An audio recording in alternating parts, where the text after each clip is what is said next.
رہی ہے کہ یا رسول اللہ صلی اللہ تعالی علیہ وسلم، ہم شہد کی مکھیوں میں یہ بے چینی پائی جا رہی ہے کہ آپ کے صحابہ کے پاس روٹی ہے، سالن نہیں۔ آقا، ہم نے قریب ہی ایک شہد کا چھتا بنایا ہوا ہے، ہم خود اٹھا کر نہیں لا سکتی، آپ کسی کو ہمارے ساتھ بھیجیں تاکہ صحابہ کے لیے روٹی کے ساتھ شہد کا انتظام ہو جائے۔ صبر کیا نا، اللہ کی رضا پر راضی رہے، غیب سے انتظام ہو گیا۔ نبی پاک صلی اللہ تعالی علیہ وسلم نے حضرت علی، مولا علی کرم اللہ تعالی وجہ الکریم سے فرمایا، اے علی، اس کے ساتھ جاؤ اور جا کر شہد کا چھتا لے آؤ۔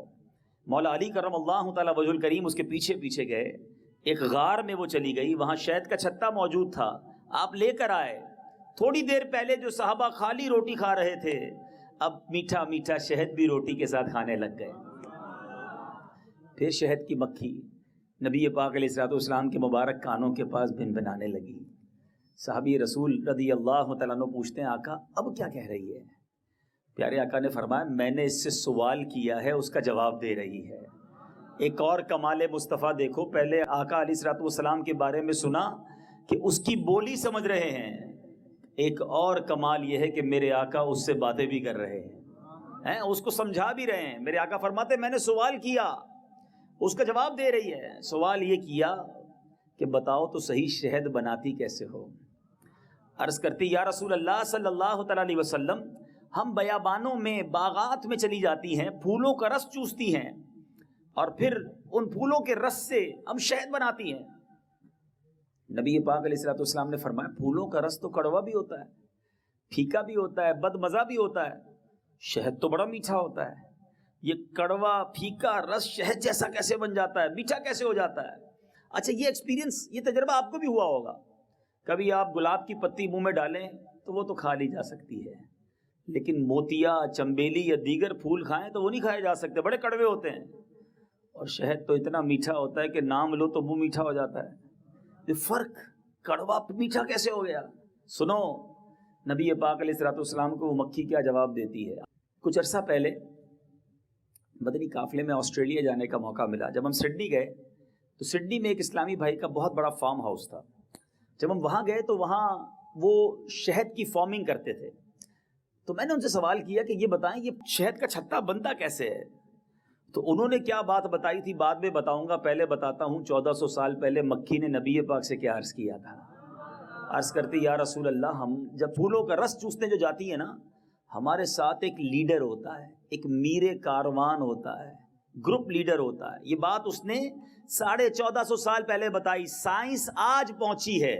وہ مجھے فارمر کہتا ہے کہ اگر شہد کا چھتا بنانا ہے نا، تو اس کی ساری فلسفی یہ ہے، اس کے پیچھے فلسفہ یہ ہے کہ شہد کے چھتے کے لیے ایک ملکہ مکھی ہوتی ہے، انگریزی میں کہتے ہیں کوئین بی، اور اس کوئین بی کا کمال یہ ہوتا ہے کہ 2 کلومیٹر کے ریڈیٹر میں، یعنی 2 کلومیٹر کے قریب جتنی بھی شہد کی مکھیاں ہوں گی، وہ اس کوئین بی کے سگنل لینا شروع کر دیں گی، اس کے آرڈر مانیں گی، اس کا حکم مانیں گی۔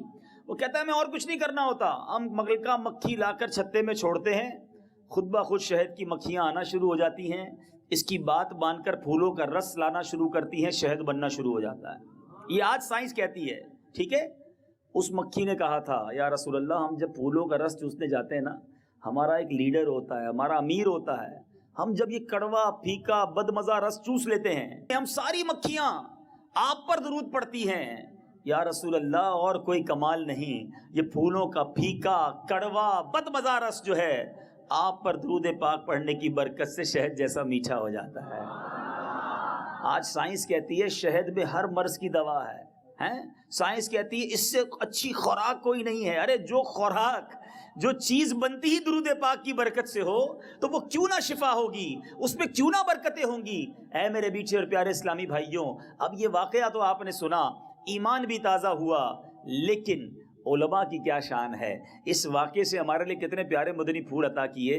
علماء کہتے ہیں جب پھولوں کا پھیکا کڑوا رس درود پاک کی برکت سے شہد جیسا میٹھا بن سکتا ہے، تو وہ انسان جس کی زندگی میں گناہوں کی کڑواہٹ ہو، بد اعمالیوں کی پھیکاوٹ ہو، وہ شخص جو زندگی میں بے عمل زندگی گزار رہا، پھیکی زندگی گزار رہا ہے، اور وہ چاہتا ہے کہ میری زندگی نیکیوں کی مٹھاس والی ہو جائے ہیں، تو اس کو چاہیے کہ اپنی زندگی میں درود پاک کو شامل کر لے، اپنے شب و روز درود پاک پڑھتا رہے، اس کے گناہوں کی کڑواہٹ جو ہے وہ نیکیوں کی مٹھاس میں تبدیل ہو جائے گی۔ تو اے میرے پیچھے اسلامی بھائیوں، اگر آپ بھی چاہتے ہیں کہ میری زندگی شہد جیسی میٹھی ہو جائے، نیکیوں بھری ہو جائے، سنتوں میں دل لگنے لگ جائے، تو نبی پاک علیہ الصلوۃ والسلام پر درود پاک پڑھنا اپنا معمول بنائیے۔ آئیے مل کر اپنے آقا و مولا سرکار دو عالم صلی اللہ تعالیٰ علیہ وسلم کی ذات پر مل کر درود پاک پڑھتے ہیں۔ صلو علی الحبیب صلی اللہ تعالی علی محمد صلی اللہ علیہ وسلم۔ ایک اور نیت کر لیجئے کہ کم از کم روزانہ 313 مرتبہ درود پاک پڑھیں گے۔ 313 کیوں بتائیں آپ کو؟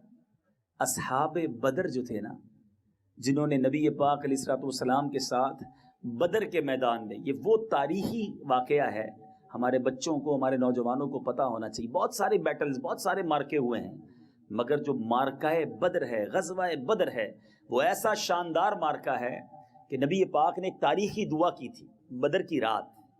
کب ہوا تھا یہ؟ 17 رمضان، یہ سب پتہ ہونا چاہیے، ٹھیک ہے؟ 17 رمضان کو ہوا تھا غزوہ بدر۔ اس دن کو یوم الفرقان بھی کہا گیا، اور نبی پاک نے ایک تاریخی دعا کی تھی بدر والوں کے لیے کہ یا اللہ، اگر آج یہ ہار گئے، خلاصہ ہے اس دعا کا، اگر آج یہ لوگ مارے گئے تو دنیا میں پھر کوئی تیرا نام لینے والا نہ ہوگا۔ یہ صرف سمجھ لے کوانٹٹی آف مسلمز، میجورٹی اس وقت بدر کے میدان میں تھے، جتنے مسلمان تھے نا تقریباً سارے کے سارے بدر کے میدان میں تھے کہ یا اللہ، اگر آج یہ مارے گئے، یہ ہار گئے، یہ پیچھے رہ گئے، تو پھر تیرا نام لینے والا دنیا میں نہ ہوگا، مدد فرما۔ اللہ سے مدد مانگی، دعا تھی سرکار کی، محبوب خدا کی زبان سے دعا نکلی تھی۔ اس دعا کا اثر کیا ہوا؟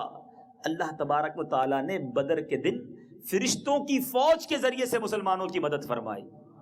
تو یہ تو 313 کا عدد ہے نا، یہ بڑا مبارک ہے۔ اصحاب بدر کے جو نام ہے نا، علماء کہتے ہیں کوئی کتنی بڑی مشکل میں کیوں نہ ہو، ان 313 صحابہ کے نام پڑھے اور پھر اللہ سے دعا مانگے، اللہ اس کی مشکل دور کر دے گا۔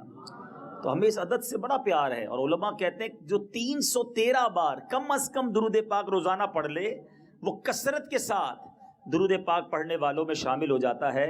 تو آئیے نیت کرتے ہیں، 15-20 منٹ 25 منٹ سے زیادہ نہیں لگتے، لیکن 313 بار درود پاک ہو گئے تو کثرت کے ساتھ درود پاک پڑھنے والوں میں شامل ہو جائیں گے۔ نیت کریں انشاءاللہ روزانہ مدنی انعام پر عمل کرتے ہوئے 313 بار سے زیادہ درود پاک پڑھیں گے۔ اللہ تعالیٰ مجھے بھی اور آپ کو بھی عمل کی توفیق عطا فرمائے۔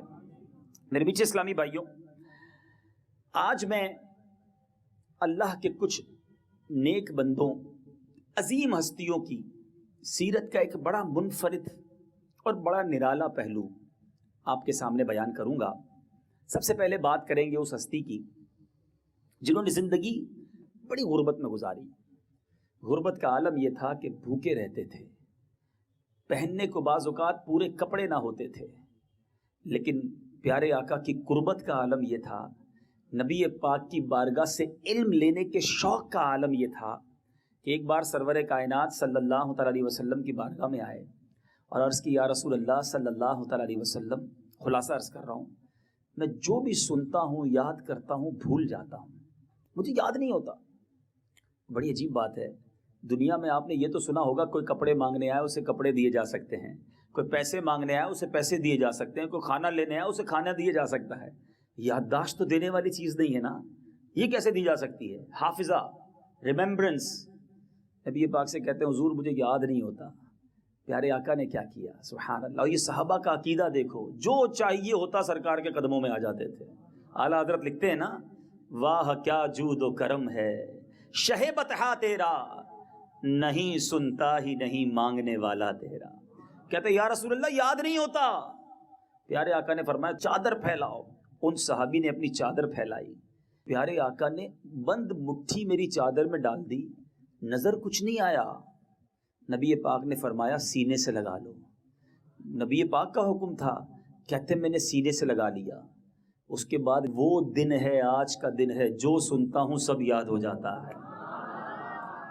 محبوب پاک کا کمال تو ہے ہی، مگر وہ صحابی کون تھے جن کو بھولتا نہیں تھا کچھ، اور اس کا فیضان یہ جاری ہوا جو ماشاءاللہ درس نظامی کرنے والے یا کتابیں پڑھتے ہیں، سب سے زیادہ حدیثوں کو جس نے روایت کیا، کثیر احادیث، سب سے زیادہ جنہوں نے روایت کیا، جن کا میں نے آج تذکرہ کرنا ہے، وہ سیدنا ابو ہریرہ رضی اللہ تعالیٰ عنہ ہیں۔ یہ وہی صحابی ہیں کہ جنہوں نے نبی پاک علیہ الصلوۃ والسلام سے یادداشت مانگ لی، اور کمال دیکھیں میرے آقا کا، نہیں سنتا ہی نہیں مانگنے والا تیرا۔ ایک طرف تو اتنا قرب مصطفیٰ ہے، مگر دوسری طرف فقر و فاقہ کا عالم کیا ہے کہ بھوکے رہتے، پریشان، اس حوالے سے بڑی ان کو تنگی رہتی تھی۔ ایک بار کہتے ہیں بڑی بھوک میں تھا، کھانے کو کچھ نہیں تھا۔ اصحاب صفہ ہے نا، جب مدینہ شریف جانا تو باب جبرائیل، ہائے ہائے، ایک ہے باب بقی جو سنہری جالیوں کی طرف جانے والا راستہ ہے، اور آپ کا ایمان تازہ کر دوں، آپ کو پتہ ہے باب بقی کا نمبر کیا ہے؟ جس قدموں سے ہم نے داخل ہونا ہے نا سرکار کی بارگاہ میں، اس دروازے کا نمبر 41 ہے۔ اور اے اتاریوں تمہیں مبارک ہو، تمہارے پیر کا نمبر بھی شجرے میں 41 ہے۔ مرشد کا دامن تھام لو، سرکار کے قدموں میں پہنچا دیں گے۔ تو بہرحال باب بقی اور اس کے برابر میں باب جبرائیل۔ باب جبرائیل سے جب آپ داخل ہوں گے نا تو سیدھے ہاتھ پر اصحاب صفہ کا چبوترا، تو اصحاب صفہ کے چبوترے پر جب جائیں تو یاد کریں، یہ 70 کے قریب صحابہ تھے، ان کی تعداد تھوڑی زیادہ ہوتی رہتی تھی، یہ بڑی قسمہ پرسی کے عالم میں رہتے تھے، پہننے کو پورے کپڑے نہیں تھے، کھانا ہوتا نہیں تھا، مگر نبی پاک کے آستانے کے باہر بیٹھے رہتے کہ کبھی کھانا مل جائے گا، علم دین حاصل ہو جائے گا۔ آپ دیکھیں نا، اتنی حدیث روایت کی سیدنا ابو ہریرہ رضی اللہ تعالیٰ عنہ کہتے ایک دن بڑی بھوک تھی اور میں پیارے آقا کے حجرے کے باہر بیٹھا کہ جاتے جاتے کوئی مجھے دیکھ لے گا اور کچھ کھانا کھلا دے گا، پیٹ کے ساتھ لگ گیا تھا، اتنی بھوک تھی۔ کہتے سیدنا ابو بکر صدیق رضی اللہ تعالیٰ عنہ قریب سے گزرے، تو میں کھڑا ہوا اور میں نے حضرت سے کوئی مسئلہ پوچھا۔ کہتے نیت یہ تھی مسئلہ بھی بتا دیں گے، میرا چہرہ دیکھ لیں گے، میری حالت دیکھ لیں گے، تو کچھ کھانا بھی کھلا دیں گے۔ کہتے سیدنا ابو بکر صدیق رضی اللہ تعالیٰ عنہ نے میرے سے بات بھی کی، مسئلہ بھی بتایا اور آگے تشریف لے گئے، مجھے کھانے کو نہ پوچھا، میں پھر بیٹھ گیا۔ کہتے ہم نبی پاک علیہ الصلوۃ والسلام تشریف لائے، پیارے آقا تو دلوں کے حال جانتے ہیں، مجھے دیکھ کر مسکرائے، فرمایا اے ابو ہریرہ میرے ساتھ چلو، اپنے ساتھ اپنے گھر لے گئے ہیں، اپنے صحابی کو گھر لے گئے۔ نبی پاک اپنے گھر لے جا کر اپنے گھر میں پوچھتے کھانے کو کچھ ہے؟ سنو، جن کے گھر میں کبھی کھانے کو کم ہونا، میرے آقا کے گھر کو یاد کر لینا ہے۔ امی حضور ہماری کہتی ہیں کہ حضور کچھ دیر پہلے ایک صحابی دودھ کا پیالہ دے گئے ہیں، صرف دودھ کا پیالہ گھر میں تھا۔ گھر میں کبھی کھانا ٹائم پہ نہ بنے تو گھر میں لڑائیاں کرتے ہو، سنو میرے آقا کے گھر میں ایک دودھ کا پیالہ، مگر میرے آقا کی سخاوت کیسی ہے، فرماتے اے ابو ہریرہ جاؤ سارے اصحاب صفہ کو لے آؤ۔ حضرت ابو ہریرہ کہتے ہیں اتنی بھوک لگی تھی، بڑی بھوک سے حال برا، ایک ہی پیالہ دودھ کا میں اکیلا ہی پی جاتا، مگر نبی پاک فرما رہے 70 صحابہ کو لے آؤ جن سب کو بھوک لگی ہوئی ہے، بچے گا کیا؟ مگر نبی پاک کا حکم تھا، اصحاب صفہ کے پاس گئے، کہا چلو نبی پاک نے بلایا ہے، سب کو لے کر آ گئے۔ اچھا سب کو لے کر آ گئے، اب جب گھر پہنچے تو پیارے آقا نے فرمایا اے ابو ہریرہ پیالہ پکڑو اور سب کو خود ہی پلاؤ۔ اب جس کو بھوک لگی ہو، آپ کو بھی کبھی تجربہ ہوا ہوگا، بھوک لگی اور مہمانوں کو کھانا بھی کہا جائے آپ ہی کھلائیں تو کیسی حالت ہو جاتی ہے، پہلے میں تو کھا لوں پھر کھلا دوں گا مہمانوں کو۔ اب سیدنا ابو ہریرہ رضی اللہ تعالیٰ کہتے ہیں پیالہ ایک ہی ہے اور مجھے ہی نبی پاک نے کہا 70 صحابہ کو پلاؤ، اب تو بچ نہیں کچھ نہیں۔ کہتے ایک صحابی کے پاس جاتا ان کو دیتا، بھوک سب کو لگی ہوئی تھی، پیٹ بھر کے دودھ پیتے، دوسرے کو دیتا، تیسرے کو دیتا، میں دیکھتا جا رہا تھا کہ دودھ تو جی بھر کر پیتے جا رہے ہیں، پیالے میں کمی کچھ نہیں ہو رہی ہے۔ چلتا رہا 70 صحابہ نے دودھ پی لیا۔ سیدنا ابو ہریرہ رضی اللہ تعالیٰ کہتے ہیں پیالہ ویسے کا ویسی بھرا ہوا ہے، خالی نہیں ہو رہا۔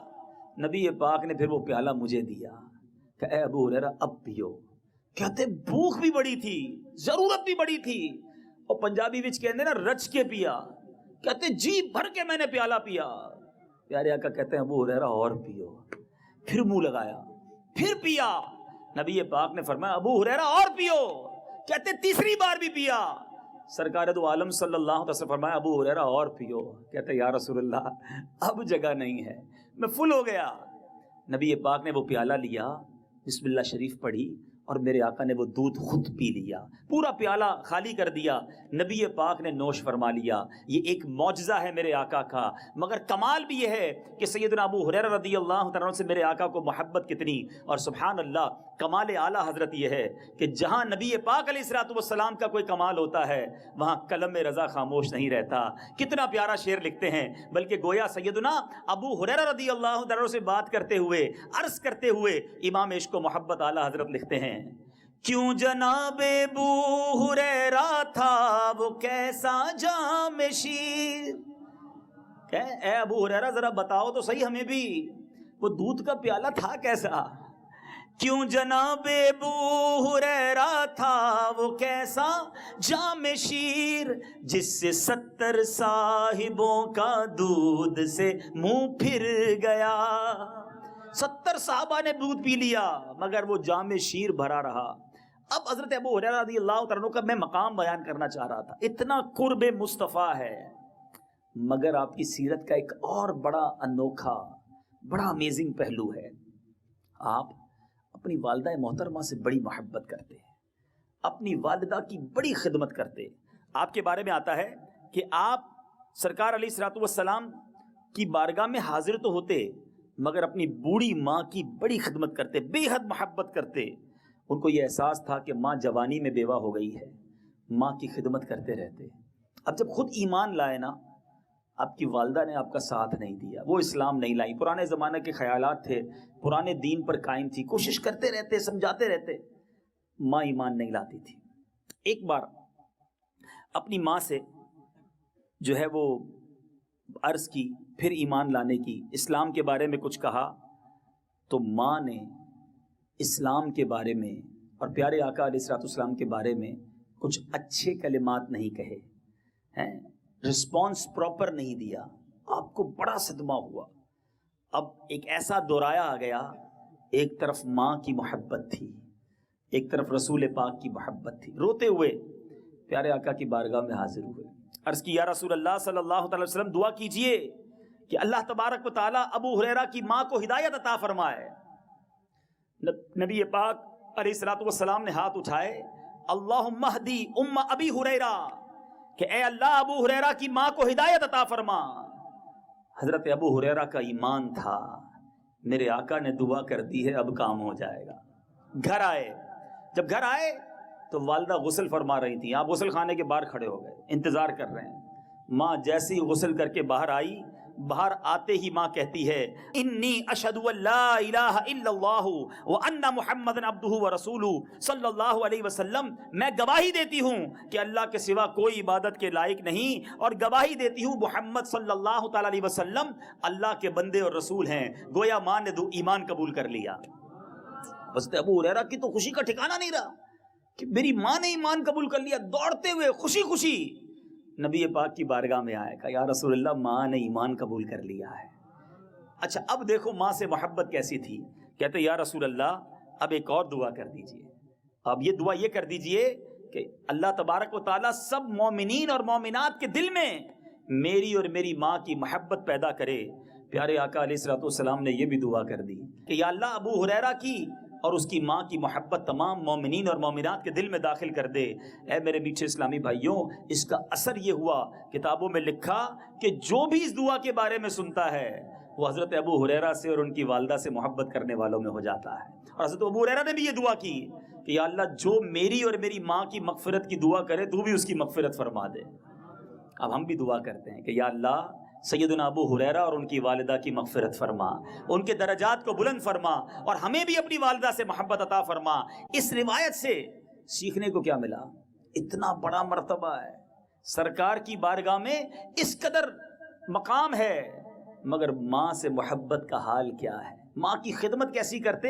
جب بھی گھر سے جاتے نا، ماں برابر والے کمرے میں رہتی تھی، دروازے کے باہر کھڑے ہو کر کیا کہتے؟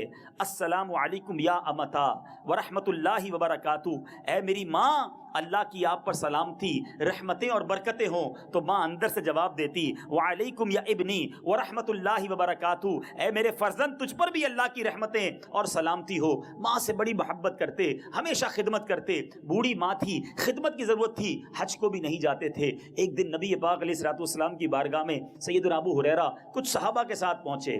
آقا نے پوچھا ابو ہریرہ کیوں آئے ہو؟ حدیث پاک کا خلاصہ ہے، عرض کرتے ہیں یا رسول اللہ بھوک نے پریشان کیا ہے۔ پیارے آقا نے کچھ کھجوریں منگوائیں، ہر صحابی کو 2 کھجوریں دی، یہ لے لو، یہی کھجوریں اور پانی پی لو، تمہیں کافی ہو جائیں گی۔ حضرت ابو ہریرہ نے ایک کھجور کھائی، ایک اپنے دامن میں رکھ لی۔ نبی پاک نے فرمایا دوسری دامن میں کیوں رکھی ہے؟ کہا ایک اپنے لیے رکھی ہے، کھائی ہے، ایک اپنی ماں کے لیے رکھی ہے۔ نبی پاک علیہ الصلوۃ والسلام نے فرمایا ابو ہریرہ 2 پوری کھا لو، تمہاری ماں کے لیے 2 اور عطا کر دیں گے۔ پیارے آقا نے 2 اور عطا فرما دی۔ اے میرے میٹھے اسلامی بھائیوں، ذرا سوچئے مرتبہ کیا ہے اور ماں سے محبت کیا ہے۔ آج ہم اپنے ماں باپ سے کتنی محبت کرتے ہیں، آج ہم اپنے ماں باپ کی کتنی خدمت کرتے ہیں۔ سیدنا ابو ہریرہ گھر سے نکلتے ماں کو سلام کر کے جاتے۔ آج رات بھر بیٹا گھر سے باہر ہے، ماں کو پتہ نہیں کہ بیٹا کہاں ہے، وہ جاگ رہی ہے کہ میرا لال گھر کب آئے گا، اس کو بتا کے نہیں جاتے، آ کر نہیں بتاتے۔ آج سیدنا ابو ہریرہ رضی اللہ تعالیٰ خود بھوکے ہیں، مگر جب کھانا ملا تو اپنی ماں کو یاد کیا۔ آج بیٹا مزے کے کھانے کھائے، کبھی ماں سے پوچھا کہ ماں آپ کو کس چیز کی حاجت ہے؟ کبھی ماں کی خدمت کا خیال دل میں آتا ہے۔ اور میں آج صرف ان عظیم ہستیوں کی بات کرنے جا رہا ہوں جن کا نام آپ نے سنا ہے، جن کا مقام ایسا ہے کہ سنے تو سر ادب سے جھک جاتے ہیں، زمانے میں ان کے نام کے چرچے ہیں، مگر جب وہ اپنی ماں کی بارگاہ میں جاتے تھے تو کس ادب و احترام کے ساتھ سر جھکا کر کس محبت کے ساتھ پیش آتے۔ اے میرے میٹھے اور پیارے اسلامی بھائیوں، آؤ میں آپ کو ایک اور عظیم ہستی کے بارے میں، امام زین العابدین۔ آپ کو زین العابدین کیوں کہا جاتا ہے؟ زین کہتے ہیں زینت کو، عابدین کی بھی زینت، اس قدر بڑا مرتبہ عبادت گزاروں میں۔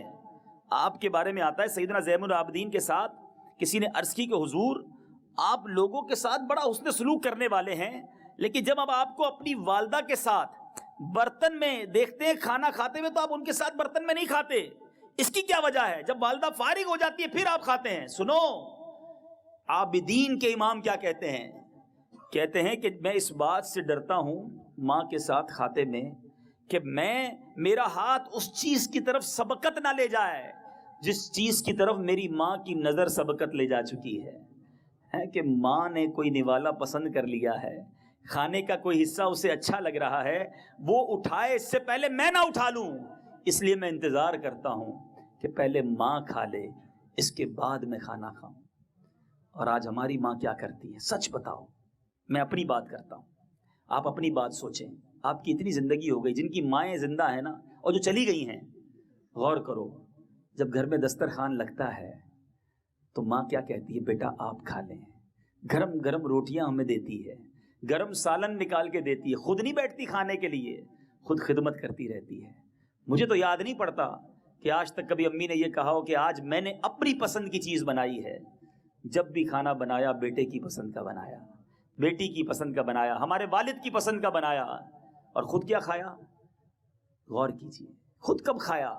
ہمیں گرم کھانا کھلایا، خود بچا ہوا کھاتی رہی، خود ٹھنڈا ہو کر کھاتی رہی۔ ایک دوست نے اپنے دوست سے پوچھا کہ بتاؤ تمہاری والدہ کی پسندیدہ ڈش کون سی ہے؟ کافی دیر تک سوچتا رہا اور پھر رو پڑا۔ کہتا ہے میری ماں کی پسندیدہ ڈش جو ہے نا، بچا ہوا سالن اور بچی ہوئی روٹی ہے، کیونکہ میں نے کبھی اپنی ماں کو جلدی کھاتے ہی نہیں دیکھا، وہ تو جو بچ جاتا تھا وہ کھاتی تھی۔ یہ ہوتی ہے ماں۔ کبھی ہم نے سوچا کہ ماں کیا کھائے گی؟ ماں سوچتی رہی بچہ کیا کھائے گا۔ ہماری طبیعت خراب تھی، بستر پر کھانے دیتی رہی، موڈ اچھا نہیں تھا تو جو پسند کا کھانا تھا وہ بنایا، نہیں ماں آج یہ نہیں کھاؤں گا، اچھا میرا بیٹا دوسرا بنا دیتی ہوں۔ کبھی غور کیا ماں نے کتنی قربانیاں دی ہیں؟ میرے میٹھے اور پیارے اسلامی بھائیوں، مدری چینل کے ناظرین جو ماں سے لڑتے ہو، جو ماں بوڑھی ہو جائے تو اس کی خدمت نہیں کرتے، ارے بچپن میں کتنی خدمتیں کی ہیں ماں کے حقوق کتنے ہیں۔ ایک شخص نے نبی پاک علیہ الصلوۃ والسلام کی بارگاہ میں عرض کی، یا رسول اللہ صلی اللہ تعالی علیہ وسلم، حدیث پاک کا خلاصہ ہے، میں نے اپنی ماں کو کاندھے پر اٹھا کر 7 حج کیے ہیں، کیا اپنی ماں کا حق ادا کر دیا؟ آقا فرماتے ہیں جب تو پیدا ہوا تھا اور تیری ماں کو پیدائش کے وقت جو جھٹکے لگے تھے نا، یہ ان ایک جھٹکے کا حق ادا ہو سکتا ہو تو ہو جائے۔ آج بندہ ماں کو کہتا ہے ماں اب اور کیا کروں تیرے لیے، پیسے بھی لا کر دے دیتا ہوں، تجھے الگ کمرہ لے کر دے دیا، اور کیا کروں تمہارے لیے، اب میری بھی لائف ہے۔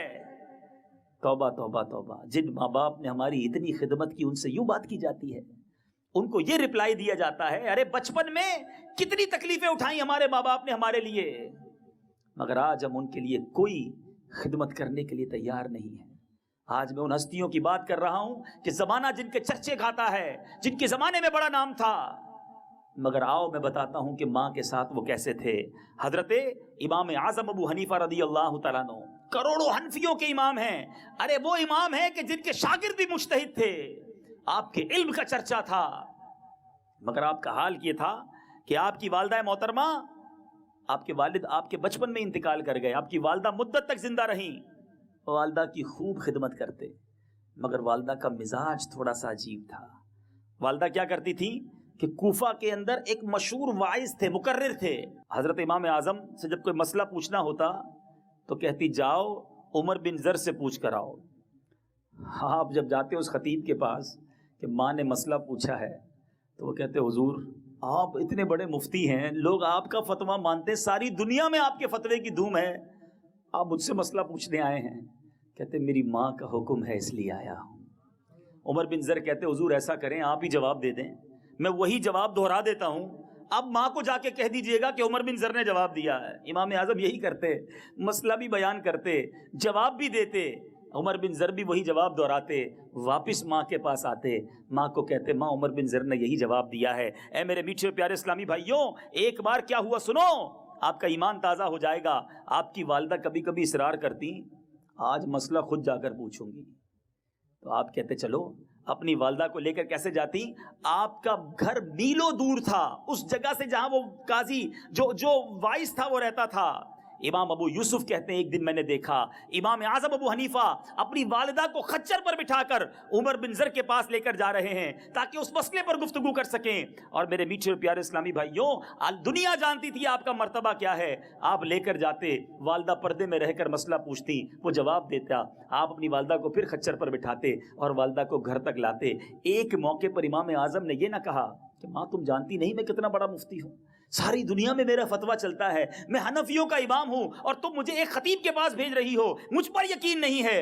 ماں سے الجھتے نہیں تھے، جو ماں کہتی تھی وہ مانتے تھے۔ بعض اوقات لوگ گھر جا کر بولتے ہیں ماں میں بڑا آدمی بن گیا ہوں، میں مینیجر ہو گیا ہوں، ارے میں نگران ہوں، میرے نیچے اتنے لوگ ہیں، اور آپ مجھ سے اس طرح بات کرتی ہیں، پتہ نہیں میں کتنا بڑا آدمی ہو گیا ہوں۔ ارے تم کچھ بھی بن جاؤ، اپنی ماں کے تم بیٹے ہی رہو گے، ماں کو نہیں کہنا میں کیا بن گیا ہوں۔ ارے جو بنا ہے وہ ماں کی دعا سے تو بنا ہے، اور ماں کو افسری دکھانے چلا ہے۔ ماں کے قدموں میں بیٹھ جا، اللہ اور بلندی عطا کر دے گا۔ ماں کو کبھی نہ کہنا کہ ماں میرا مقام یہ ہے، ارے ماں کا مقام ہم اس کے قدموں کے دھول کے برابر بھی نہیں ہے۔ میں آپ کو امام اعظم کا واقعہ سنا رہا ہوں۔ آؤ بایزید بستامی رحمت اللہ تعالی علیہ امام الاولیاء ہیں، آپ کا حال کیا تھا، ماں کا ادب کتنا۔ ایک بار والدہ نے کہا بیٹا پانی لا دو، آج ہم کیا کہتے ہیں امی خود ہی بھر لو، بلکہ افسوس کی بات یہ میں جانتا ہوں ایسے لوگوں کو جو آج بوڑھی ماں کو بھی کہتے ماں پانی پلا دو۔ ارے یار ساری زندگی اس نے خدمت کر لی، اب تو تم اٹھ کے اس کو پانی پلاؤ، اب اس کی خدمت خود کرو۔ آج بوڑھی ماں کو رات کو آواز دیتے ماں پانی پلاؤ، وہ ماں پھر بھی کھڑی ہوتی ہے، کبھی نہیں کہتی بیٹا اب تو پی لے۔ ماں بچے کو آدھی رات کو کھڑی ہو کر پانی پلانے کے لیے تیار ہے، مگر آج ماں کو ہم کہتے ہیں ماں میرے پاس ٹائم نہیں۔ سنو، بایزید بستامی رحمت اللہ تعالی علیہ، والدہ نے کہا بیٹا پانی پینا ہے، امام الاولیاء ہیں، پانی کا پیالہ لے کر حاضر ہوئے، ماں کے پاس پہنچے تو ماں سو گئی۔ ہم کیا کریں گے، پیالہ برابر میں رکھ کے ہم بھی سو جائیں گے۔ بایزید بستامی کھڑے رہے، سردی کی رات تھی، پانی ہاتھ پر کچھ گرا، وہ پانی برف بن گیا، آپ کھڑے رہے، صبح ہو گئی، ماں کی آنکھ کھلی، پوچھا بیٹا کیوں کھڑے ہو؟ کہا ماں رات آپ نے پانی مانگا تھا، پانی لے کر آیا تو ماں اب سو گئی تھی۔ کہا بیٹا رکھ دیتے۔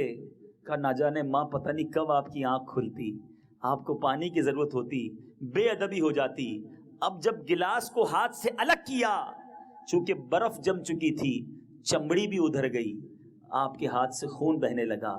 آپ کی ماں نے جب یہ حال دیکھا، اللہ کی بارگاہ میں دل سے اپنے بیٹے کے لیے دعا کی۔ اللہ نے دیکھو بایزید بستامی کو کتنا بڑا مرتبہ عطا کر دیا۔ ارے دعائیں لو اپنے ماں باپ کی، اللہ بہت بڑی کامیابیاں عطا کر دے گا۔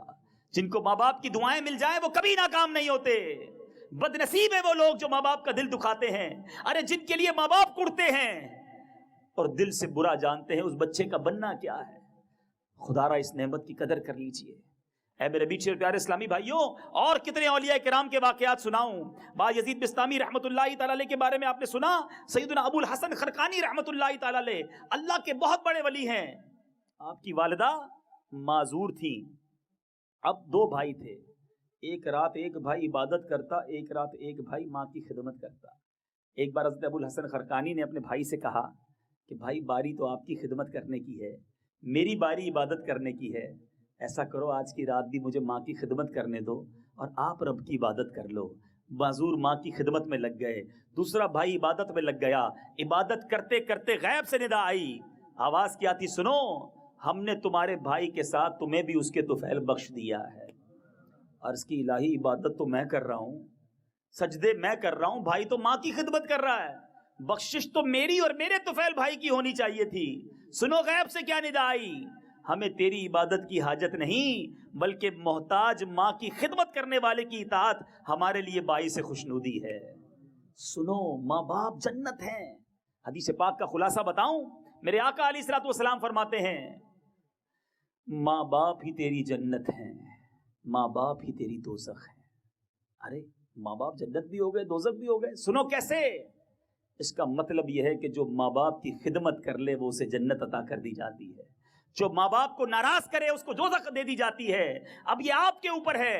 آپ نے کئی بار وہ دعا سنی ہوگی، میرے آقا علیہ الصلوۃ والسلام نے دعا فرمائی تھی جس کا خلاصہ یہ ہے، یا اللہ اس کی ناک خاک آلود ہو جو ماں باپ کو بڑھاپے میں پائے اور اپنی بخشش نہ کروا سکے۔ ارے بوڑھے ماں باپ جس کے گھر میں ہونا، یہ اللہ کا ایک حوالے سے شکر ادا کرے، کہ کئی ماں باپ تو ایسے ہوتے ہیں جو خدمت کا موقع ہی نہیں دیتے، بغیر خدمت کروائے دنیا سے چلے جاتے ہیں۔ کبھی کبھی موقع ملتا ہے کہ کسی کے والد بیمار ہو جائیں، کسی کی ماں بیمار ہو جائے، کسی ماں باپ کو ضرورت پڑ جائے، اللہ امتحان سے سب کو بچائے، ہمارے ماں باپ کو اللہ کسی کا محتاج نہ کرے، لیکن اگر گھر میں ایسی کیفیت آ گئی تو اب سارے بھائی بہن مل کر رب کا شکر ادا کریں کہ مولا اب تو نے ہمیں جنت کمانے کا موقع دے دیا ہے۔ مگر بدقسمتی یہ ہے، جنت کمانا تو دور کی بات ہے، بھائی بہن میٹنگ کرتے ہیں، سنبھالے گا کون؟ اب اس بڑھیا کی خدمت کون کرے گا؟ بھائی کہتا ہے بہن تم لے جاؤ، بہن کہتی ہے بھائی تم سنبھالو، میرے پاس ٹائم نہیں، بھائی کہتا ہے کاروبار پہ بھی جانا ہے۔ ارے افسوس یہ ہے کہ 2 ماں باپ سے 10 12 12 بچے سنبھل جاتے ہیں، مگر ان 12 بچوں سے 2 ماں باپ نہیں سنبھلتے۔ ایسا نہ کرو، بڑھاپے میں اب تمہاری ضرورت ہے انہیں۔ آج 2 میٹھے بول ان کے ساتھ بیٹھ کر بات کر لو نا تو ان کو خوشی ہوتی ہے۔ میرے بیٹے نے مجھ سے بات کی ہے، آج بیٹا کہتا ہے ٹائم نہیں میرے پاس ہے، آپ کے ساتھ بیٹھ کر کیا کروں، آپ پرانی باتیں کرتے ہیں، آج نیا زمانہ ہے، ارے میرے دوستوں پہ جانا ہے۔ بیٹی کہتی میرے پاس ٹائم نہیں، آج ماں باپ کے سامنے بیٹھ کے موبائل فون پر لگے رہتے ہیں، ماں باپ کو وقت نہیں دیتے۔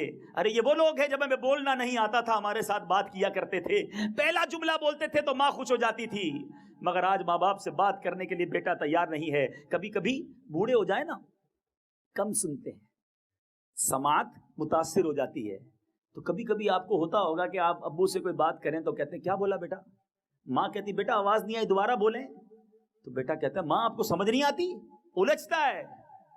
اللہ اللہ اللہ، آج وقت پڑا تو تمہیں برا لگنے لگا ہے۔ ایک بار ایک ماں نے اپنے بیٹے سے کہا کہ بیٹا مجھے کچھ آواز آ رہی ہے۔ بیٹے نے کہا نہیں ماں آواز نہیں آ رہی ہے، آپ کو غلط فہمی ہوئی ہے، کان بج رہے ہوں گے آپ کے۔ تھوڑی دیر بعد ماں نے کہا بیٹا واقعی مجھے آواز آ رہی ہے۔ کہا ماں غلط فہمی ہوئی، آواز نہیں آ رہی۔ تھوڑی دیر بعد ماں نے پھر کہا بیٹا آواز آ رہی ہے۔ ارے ماں بہری ہو گئی کیا؟ نہیں آ رہی آواز، کتنی بار بولوں آپ کو؟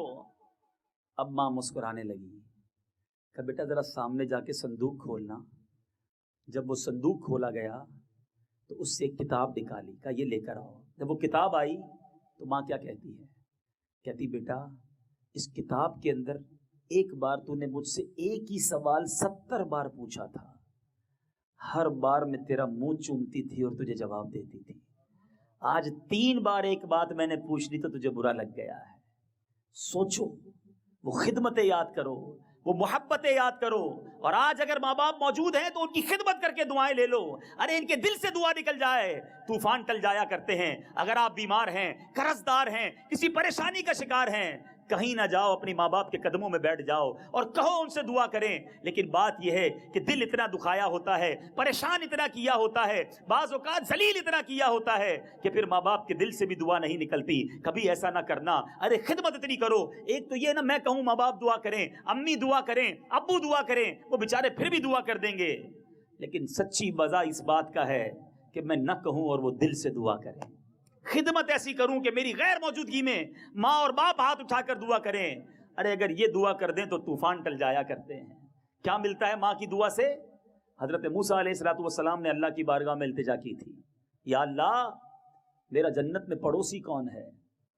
ارشاد ہوا موسیٰ جنت میں تیرا پڑوسی ایک کسائی ہے. اللہ کے کلیم ہیں، رسول، اور پڑوسی کون ہے؟ کسائی. آپ ڈھونڈتے ڈھونڈتے اس کسائی تک پہنچے. جب معلومات کی تو پتہ چلا. آپ نے پوچھا بیٹا تیری ماں کیا دعا کرتی تھی؟ بڑی خدمت کرتا تھا ماں باپ کی. کہا میرے ماں باپ دعا کرتے تھے جب میں کھانا کھلاتا تھا اپنے ہاتھ سے کہ یا اللہ میرے بیٹے کو موسیٰ کا جنت میں پڑوسی بنا دے. حضرت موسیٰ نے کہا بیٹا تیری ماں کی دعا قبول ہو گئی ہے، تم ہی جنت میں میرے پڑوسی ہو. سوچو میرے میٹھے اسلامی بھائیوں، ماں کی دعا نبی کا پڑوسی بنا سکتی ہے جنت میں. یہ وہ دعا ہے مگر نکلنی دل سے چاہیے. مگر آج حال یہ ہے کہ ہم شادی ہو جائے تو یہی بیٹا بیوی کے چکر میں ماں کو ذلیل کر رہا ہوتا ہے، ماں سے لڑ رہا ہوتا ہے، والد کو دھتکار رہا ہوتا ہے. تھوڑے پیسے ہاتھ میں آ جائے تو باپ سے کہتا ہے یہ میرے ہیں، میں نے کمائے ہیں، آپ کا کیا ہے؟ آپ نے دیا ہی کیا ہے مجھے؟ ارے اللہ کے بندے، ماں باپ نہ ہوتے تو ہم دنیا میں بھی نہ ہوتے. ہمارا جو کچھ ہے وہ ہمارے ماں باپ کا صدقہ ہے. ہمیں عزت ملی، شہرت ملی، دولت ملی. کبھی مت یہ سوچنا یہ میرا ہے، یہ سب میرے ماں باپ کا صدقہ ہے. اگر ان کی تربیت، ان کی دعائیں، ان کی شفقتیں نہ ہوتی تو ہم کہاں ہوتے؟ مگر ہم ہیں کہ ناشکرے بن جاتے ہیں. اور میں آخری بات کرنے لگا ہوں کہ جو لوگ ماں باپ کو ستاتے ہیں، خدا را میرے جو بچے یہاں موجود ہیں، جو بھائی موجود ہیں، اگر ماں باپ حیات ہیں، ارے یہ وہ عظیم ہستی ہیں، ان کو محبت سے دیکھ لو نا. خدمت تو بات کی بات آئے گی. نبی پاک فرماتے ہیں جس کا خلاصہ ہے کہ جب اولاد اپنے ماں باپ کو محبت کی نگاہ سے دیکھے، اللہ تعالیٰ حج مبرور کا ثواب عطا فرماتا ہے، مقبول حج کا. کسی نے پوچھا حضور اگر 100 بار دیکھے؟ ماں باپ تو گھر میں ہی ہوتے ہیں نا، بار بار دیکھ سکتا ہے.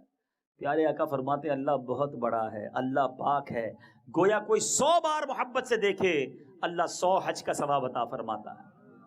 حدیث پاک کا خلاصہ ہے جس نے ماں کے قدموں کو بوسہ دیا اس نے جنت کی چوکھٹ کو بوسہ دیا.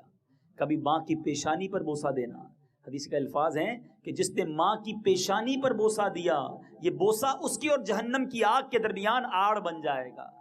پیار کرو، محبت کرو ان ہستیوں سے. ان کے سامنے جا کر یہ نہ کہو مجھے کوئی اور کام ہے، کوئی بات نہیں، وہ بوڑھی والی باتیں کریں گے. ماں کے پاس جاؤ گے وہ اپنی سہیلیوں کی باتیں کرے گی، کھانے پکانے کی باتیں کرے گی. سنتے رہیں، غیبت نہیں ہو رہی کسی کی، شرن جائز ہے، سنتے رہیں اس کی باتیں، مسکراتے بھی رہیں. ماں سے ماں کی مطلب کی باتیں کرو. ماں سے جا کے کاروبار کی باتیں کرتے ہو، وہ بیچاری کیا سمجھے گی؟ بوڑھا والد ہے، اس کے پاس جا کے اس کی جو پسند کے ٹاپک ہے نا، ماں باپ کو وہ باتیں اچھی جو لگتی وہ ان کے ساتھ جا کے شیئر کرے. کوئی بات نہیں، آپ کو اچھی نہیں لگ رہی مگر شرن جائز ہے، کسی کی غیبت نہیں ہے، برائی نہیں ہو رہی، بیٹھ جائیں ان سے ان کی پسند کی باتیں کریں. اور سنیں ابو کو بعض اوقات کچھ لوگوں کو فروٹ بڑے پسند ہوتے ہیں، کوئی فروٹ لے کر جائیں. والدین میں سے کوئی چیز اچھی لگتی ہے وہ لے کر جائیں، ان کو اس موضوع کی طرف لے کر آئیں جو ان کو بڑا اچھا لگتا ہے. ان سے بات کریں، ان کے دل کی بات سنیں. بڑھاپے میں اکیلے پن میں ہوتے ہیں مگر ہمارے پاس ٹائم نہیں ہوتا. کبھی یہ نہ کرنا. اور جو ماں باپ کو ستاتا ہے، اور گناہوں کی سزائیں تو مرنے کے بعد ہوتی ہیں نا، یہ وہ گناہ ہے اے میرے میٹھے اسلامی بھائیوں جس کی سزا دنیا میں دکھائی جاتی ہے. میں آپ کو چیلنج سے کہتا ہوں، کبھی آپ کو کسی کے بچے نافرمان ملے نا، بچے ماں باپ کی بات نہیں مان رہے، بدتمیزی کر رہے ہیں، تنگ کر رہے ہیں، تو چیک کیجئے گا اس نے بھی اپنے ماں باپ کو تنگ کیا ہوگا. کہ جس نے اپنے ماں باپ کی خدمت کی وہ اپنی اولاد میں سکھ دیکھتا ہے، اور جو اپنے ماں باپ کو ستاتا ہے اس کی اولاد بھی اس کی نافرمان ہو جاتی ہے. ایک بار ایک شخص نے اپنے بوڑھے والد کو گھر سے نکال کر اسٹور روم میں ڈال دیا کہ جگہ نہیں ہے گھر میں، آپ کھانستے رہتے ہو، تھوڑے دنوں بعد باپ کہتا ہے بیٹا سردی کے دن آ گئے, کمبل بھی پھٹ گیا ہے, مجھے کمبل تو لا دو. باپ نے اس بیٹے نے اپنے بیٹے سے کہا کہ بیٹا دادا کے لیے کمبل وہ پرانا اسٹور روم میں پڑا ہے نا, وہ نکال کے لے آؤ. چھوٹا بچہ تھوڑی دیر بعد آیا مگر کمبل آدھا کٹا ہوا تھا. کہ بیٹا یہ آدھا کیوں ہے؟ کہ ابو آدھا دادا جان کے لیے رکھا اور آدھا آپ کے لیے رکھ لیا ہے, کیونکہ آپ بھی تو بوڑھے ہوں گے, پھر آپ کو بھی کمبل دینا ہوگا. اپنے بچوں کے ساتھ میں آپ کو ایک بہت پیارا مدنی مشورہ دینے جا رہا ہوں. جو میرے بڑی عمر کے اسلام میں بیٹھے ہیں جن کے باپ امی ابو ابھی زندہ ہیں اور اپنے بچے بھی ہو گئے ہیں, یعنی جو بچوں کے دادا نانا نانی موجود ہیں نا, اگر مائیں میرا یہ بیان سنیں تو آپ اپنے ماں باپ کی خدمت اپنے بچوں کے سامنے کرو, بھلے آپ کی عمر کتنی بھی ہو گئی ہے, ان کے ہاتھ چومیں, ان سے ادب سے پیش آئیں, ان کی خدمت کریں. بچہ دیکھ رہا ہے کہ میرا والد اپنے والد کے ساتھ کیا کر رہا ہے, میری ماں اپنے ماں باپ کے ساتھ کیا کر رہی ہے.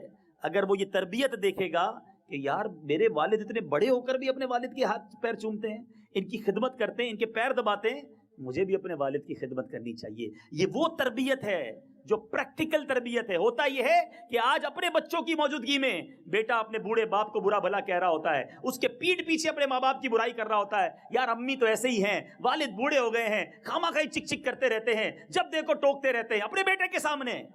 تو بیٹا سیکھ رہا ہے کہ جب تو بوڑھا ہوگا تو تیرے بارے میں بھی میں نے یہی کہنا ہے, ایسا نہ کرنا ورنہ اپنی اولاد میں ہی دکھ دیکھ لو گے. اور قیامت کا عذاب, آخرت کا عذاب, الامان والافیز. ماں باپ ناراض ہو گئے تو بربادی ہی بربادی ہے. ایک شخص کے بارے میں آتا ہے قبرستان کو گیا, دیکھا کہ قبر پھٹی, ایک شخص اس میں سے نکلا اور گدھے جیسا چہرہ تھا, اور گدھے کی آواز, رینکنا جو گدھا بھونکتا ہے, کیا کہیں گے اس کو, وہ گدھے کی آواز اس نے نکالی مردے نے. پھر قبر میں گیا اور قبر بند ہو گئی. شخص ڈر گیا اور لوگوں سے پوچھا یہ کیا معاملہ ہے.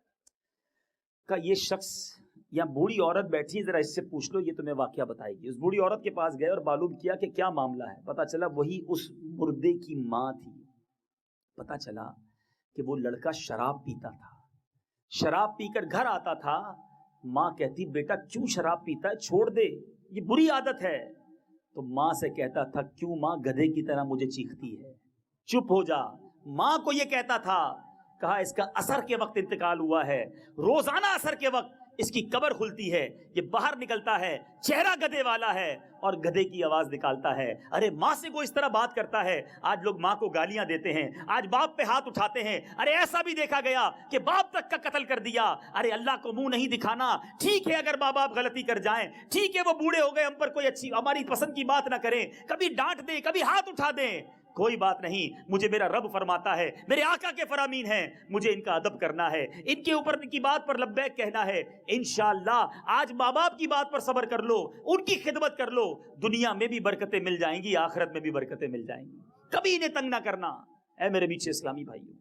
اور ہاں ایک بات جو اب میں بیان کے اختتام پر بیان کرنا چاہتا ہوں, وہ یہ ہے کہ اگر ماں باپ شریعت کے خلاف کوئی حکم دیں گے, خدا نہ خواستہ ماں باپ ہی کہیں نماز نہ پڑھو, ماں باپ کہیں داڑھی نہ رکھو, ماں باپ کہیں جناب اللہ نہ کرے فلمیں ڈرامے دیکھو, کوئی فرض واجب سے روکیں یا کسی حرام کام کرنے کا حکم دیں, تو یہاں ماں باپ کی نہیں مانی جائے گی. ایک فارمولہ یاد کر لیں کہ مخلوق کی فرما برداری میں خالق کی ناراضگی نہیں کی جائے گی. یعنی کوئی ایسا کام بندوں کے لیے نہیں کیا جائے گا جس سے رب ناراض ہو جائے. پہلے اللہ کا حکم ہے نا, کیونکہ ہمیشہ میں دیکھیں نا اتنی دیر سے بیان کر رہا ہوں, شریعت سکھا رہی ہے کہ ماں باپ کی ماننی ہے, ماں باپ کا حکم ماننا ہے, لبیک کہنا ہے, مگر ایک باؤنڈری ہے.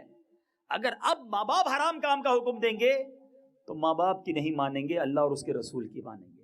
اور اب مجھے جو ماں باپ سن رہے ہیں ان سے آخری بات کہ دیکھو یہ ہے دعوت اسلامی, یہ ہے شریعت کے احکام. اگر یہی باتیں جو آج آپ نے سنی ہیں آپ کے بچے سن لیں, آپ کے بچوں کو آپ اس مدنی ماحول میں لائیں, مدنی منوں کو, مدنی منیوں کو, تو وہ آپ کا ادب کرنے لگ جائیں گے نا, آپ کی خدمت کرنے لگ جائیں گے.